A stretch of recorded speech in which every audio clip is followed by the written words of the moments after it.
because the Gophers just won the Frozen Four. I guess once you're doing good in hockey, you just do good in rioting, I guess. That goes hand in hand. With Minneapolis Police Department. We're going to start getting these people out of here. We're not trying to kill anybody. We're not trying to flip any cars. We're just trying to have fun and celebrate. There's a few that are stupid and can't handle themselves, but everyone else is trying to like the celebrate shirtless the win. guy. Yeah. And start moving. Going all the way to university. I think they only acted when they needed to. Yeah, you know? I think they let people have fun too, so they just shut it down. Sir, I'm going home. I've had enough.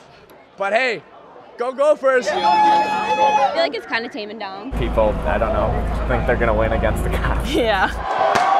People get out of hand anywhere. Yeah. And honestly, this was handled as well as it could have been, so it makes me feel safer about being here more than anything else.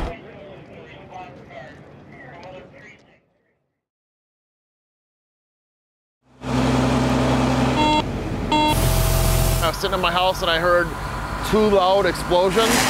I saw smoke from a good mile away. 2 loud explosions and then a massive fire. It's how witnesses describe what rocked their neighborhood Monday night. We immediately went defensive as flames were visible on 3 sides of the home. Firefighters say the only person inside, an elderly woman, was already outside of the home when they arrived. She was transported to a hospital for smoke inhalation. Neighbors tell us there were oxygen tanks in the home. The fire department does confirm that, but did not say if that's what caused the explosion. CenterPoint Energy has been on scene. They've looked for any kind of gas issues, and there are none in the neighborhood or in the house where the fire started. Considering how fast the house went up in flames and what little is left, neighbors say this could have ended much differently. So I'm amazed that anyone made it out of there alive.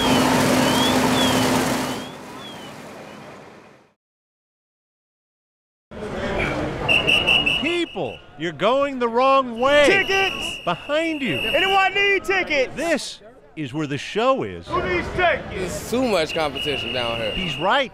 If you're selling. A cutthroat business, wild, wild west. Timothy Thomas is a regular scalping tickets at Target Field, and business got a little crowded. Indiana, people from Milwaukee, a lot of Chicago. Stirring some rain, buyer's market. I got standing room, guys. How many you need? These guys are all arguing over who's going to sell these 2 guys tickets for less than face value. Matt McDevitt is shopping for his wife Melissa and son Matt. It's been half an hour. Getting a little anxious because I don't really know. You'd really like to go? Yeah. You're not quite at your price point yet. No, we're going to wait for a little bit yet. Right behind the dugout. Thanks to a change in state law several years ago, it's all perfectly legal, as long as you're not caught selling bogus tickets. I'm trying to see if it's going to be a brawl or is everybody going to move around. Say, I'll give you $100 apiece for them. And I'm like, thanks. I'll throw them away first. They're about $50 to $70 below face right now. It's a $100 town for a big event. That's what they want to pay. And look who's going in. I think I paid $155 for them, so it's $10 over face. So with the ticket fee, we broke even. Here's to some competition just as fierce on the inside. Who needs tickets?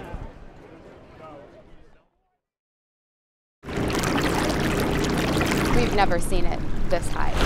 It's unbelievable for June. It's a rare but inevitable instance when life seems to be sailing along, and then the rapids come out of nowhere.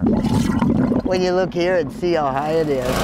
They showed up, all these trailers and people showed up all of a sudden, like we had 2 hours to evacuate this. But for Gina Coburn, as swiftly as the mighty Crow River rose, help came faster. And we got done in less than an hour and a half. So it's, that's like amazing.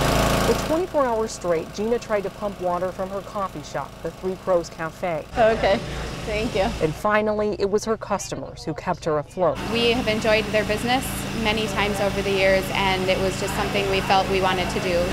And out on River Street, the Crow is no match for any creature, soon expected to crest at 21 feet, a level that hasn't been seen in 50 years. 1965, yes. June Davison lived through the last record flood and hopes she doesn't witness history again. Tell my boss at work, I'm going to call him send boat, you know. Whatever waters are ahead, calm has come to the Three Crows Cafe, on this day rescued by kindness. You're going to be great. I'm so glad to meet you. I am very happy to meet you too, not under these circumstances. For 109 years, the Red Church south of Baldwin, Wisconsin, has caught the attention of those passing by. Attention now focused on bye-bye. Beautiful. It's an old landmark. You bet it's a landmark. Roberta Malloy, Chuck Sarir, and Jim Platson were among those picketing yesterday at Sunday services over the decision by Peace Lutheran to tear down the Red Church. 113 in favor, 19 against. Pastor John Hansen says it's just time. His congregation moved into a new church behind the Red Church 5 years ago. He says the red cement block church is a hazard, falling apart. It's a difficult thing, but we have to deal with it. But not so fast, say opponents. It's not like we're tearing down the neighborhood gas station, you know what I mean? It's one of a kind, really. They are asking for time, a month or two, to organize and fundraise, to move the church to a different site and restore it, like a church just up the road.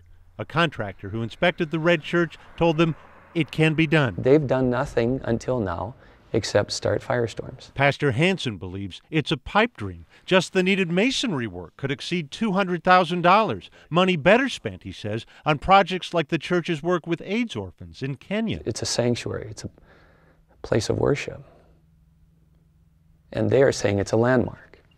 I disagree. Hansen says pieces of the church will be moved into the new worship space. I was baptized here over 70 years ago. Not the same, say opponents. When it's gone, it's gone. Gone forever. Now promising to keep their attention focused on the fight. We're praying. We're praying hard.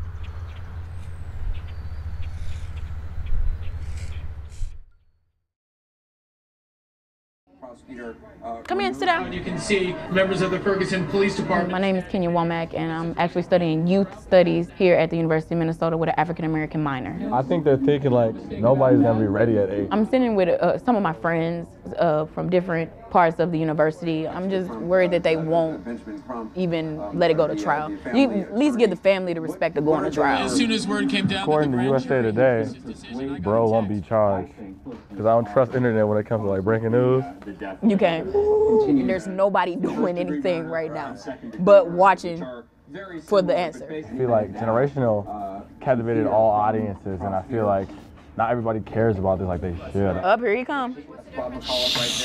Our investigation, after their exhaustive review of the evidence, the grand jury deliberated over 2 days. They determined that no probable cause exists to file any charge against Officer Wilson. That's craziness. And that's it. They can't even bring it up again. No indictment means nothing. They can't even bring it up again. Michael gets no love. What about Michael's mom? What about Michael's mother and father? They don't get to see him no more. He can't even get a trial. I'm scared. I got a nephew in St. Louis right now. I'm scared. I am scared. I am scared. As Officer Wilson continued west on Canfield. That's my home. That's my home. If the young people don't stand up, then I fear for the future to come. If we don't rally and come together, I fear for the future to come. If we don't build our forces and say, this ain't right, we're going to state, we're going to fix this, we're going to change this, we're going to petition, we're going to fight. An altercation took place at the car with Officer Wilson seated inside the vehicle. Anyone keeping track would tell you. I was diagnosed at the Mayo Clinic. Mike Justick has seen his share of dark days. It started with when I'd brush my teeth, basically, my hand would stop. 47 years old and the father of 4 school-aged children when Mike was diagnosed with Parkinson's disease. The enormity of it didn't hit me because nobody in my family's had Parkinson's. Dark there we go. Days that gave way to light nights. It gives me an outlet. Each year, 58,000 Americans learn they too have Mike's disease. I shine one light for each and every newly diagnosed person with Parkinson's. It's just that most of the others aren't funneling their remaining energy into this. Red, purple, green, yellow, orange, red. That is just so cool. What started 5 years ago in his own yard now stretches across 8 neighboring lawns with an FM synchronized soundtrack. Well, look at that one. That's different. Look at the spiral up the tree. Gonna stay and watch the light show for a little bit? Too dark for you to see his smile. Trust us, Mike loves it out here. Second, third time, yeah. Awesome. But tonight, it's pleasure only begun. I'm stiffening up. When it ends. I told you you'd get to see the real me. I want my legs to move, take a step, but my legs don't want to move. Mike's hands are steady, no Parkinson's tremors. His symptoms, just the opposite. Instead of my body moving uncontrollably, I can't control my body to get it moving. What he can control is this. This is a visualization of my neighborhood. Parkinson's patients are known for sleepless nights. And this was Deck the Halls. And 11 months before Christmas, at 3 a.m., the colors in here. Mike can be found here. It just keeps going. Programming next year's show. Start with these. Parkinson's medication 4 of these can sometimes cause obsessive behavior. And I take 5 of these. Care to guess what Mike is doing with his? Oh, I kind of think I've channeled my compulsion into something good. As projected on his garage door. Thank you for your support. Mike now has a foundation. Merry Christmas. The money he's raising helps pay for an exercise program for Parkinson's patients and 2 Christmas light bus tours. They're going to get sparkling cider. Among the gifts that earned Mike a 2014 Community Service Award from the Struthers Parkinson Center. He always has to have something to do. Robbed of health, career, and independence, one could easily go to a dark place. It's just not the way Mike Justek is wired. Boyd Hooper, Carol 11 News, Plymouth.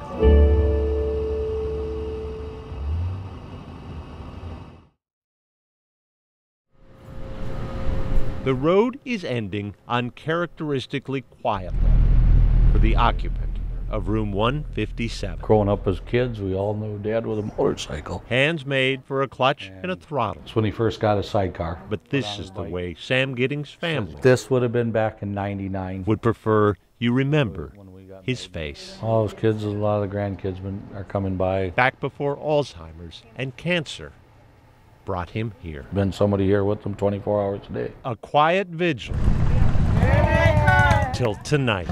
Kind of put out an all call to test the power of Facebook to see who would respond. Karen Herworth only met Sam in passing while helping a friend get settled at the same care center. Among the first to respond, her high school friend, Mary Gibson. She has friends who are bikers. I have friends that are bikers. I have 2.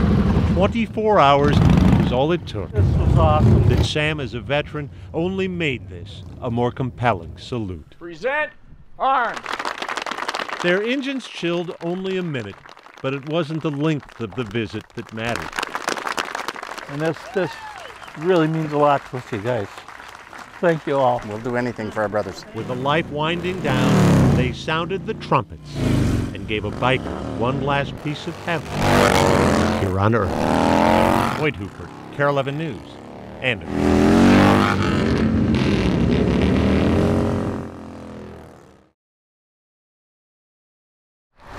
There's much change that has come down Cedar Lake Road in St. Louis Park in the last half-century. One thing has remained the same. When it ain't up, people wonder why. 93-and-a-half-year-old Bud Bushwaite raised a tradition that flies sun up to sundown 365 days a year. I moved here in 1954, and I probably started putting the flag up probably in 55 or 56. It's not a chore to this World War II veteran to hoist the flag up his 25-foot pole every morning at 7. It's an honor because during the routine, he checks in with his prayer. Thank you, Lord, for another day. I sure do appreciate it. Which I do. At my age, you got to appreciate every day.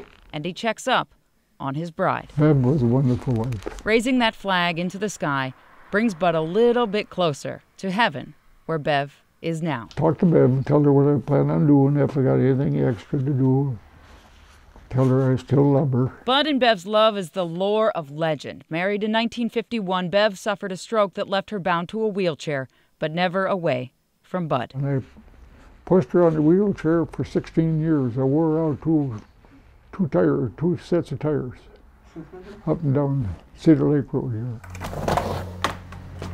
It's that kind of loyalty that drives this man to never miss a day. You put it up fast and take it down slow. It isn't about a holiday or politics.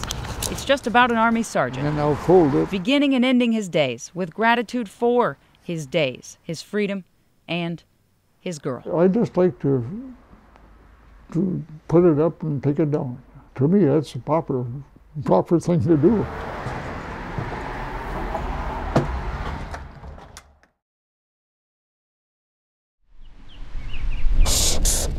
Nothing brings people together like a game. And no game brings people closer than Twister. Cool. Are you going to help us? Awesome. Have you played this game before? Yeah. Left hand blue. Okay. Right hand on red. Patched as it was. That was Close. This is my area. To home. And I get it all the time. And how did you come up with that? Neil Rabens, did you really do that? At 85 years old, I had no idea. Is a man still amazed at how his life took a twist. And there's Charlie. Charlie Foley, to the right of Neil, was the other half of the creative duo at Reynolds Geyer, a St. Paul design firm. He just started creating games. Charlie passed away a year ago. Next month. This is Kings in the Corner. It's a card game. But his son Mark, I sold a lot of these. A lot of these. Showed us his dad's many creations. He was just fun. Left foot, green. None of which reached the heights of the game he concocted with Neil. I initially came up with the hand and foot thing, and but I had it laid out so people weren't intertwined. Where Neil envisioned players twisting separately in a game they first called Pretzel. Right foot blue. Charlie suggested rearranging the dots to tie players together. Left foot yellow. Oh, shoot. Dad spent 2 days with a patent examiner explaining to them there's nowhere else in the world with a game like this, and this needs to be patented. I'll start with circles. Neil, an illustrator, sketched the drawings that graced the patent and the original box. There's that. While Charlie had to find a shower curtain manufacturer willing to produce the Twister mat. Dad told him they'd sell 1 million units in 1 year. I'm left hand green. Hyperbole, it seemed, after Sears deemed Twister too risque for its catalog. I'm just gonna get closer and closer to you until you fall. But the game some dubbed Sex in a Box Ooh, are you gonna go? was about to get a break. Johnny Carson's people picked it up. Johnny Carson's Tonight Show. And he played it with Ava Gabor. When those two were on there playing that game, sales went through the roof. Twister ties you up in a knot. Licensed to Milton Bradley, Twister became the runaway hit of 1966. And a cultural icon was born. There's a picture on the wall there. I played it with some little kids on Twister Day at the school. Hard for Neil to believe. After 48 years. And I'm still getting requests for autographs. And then my son called me and says, hey, they're selling your autograph on eBay for $29.95. I told the wife it's not like I came up with a cure for hemorrhoids or something. No. But the Minnesota inventors of Twister did come up with a prescription for fun. Boyd Hooper. Good game. KARE 11 News.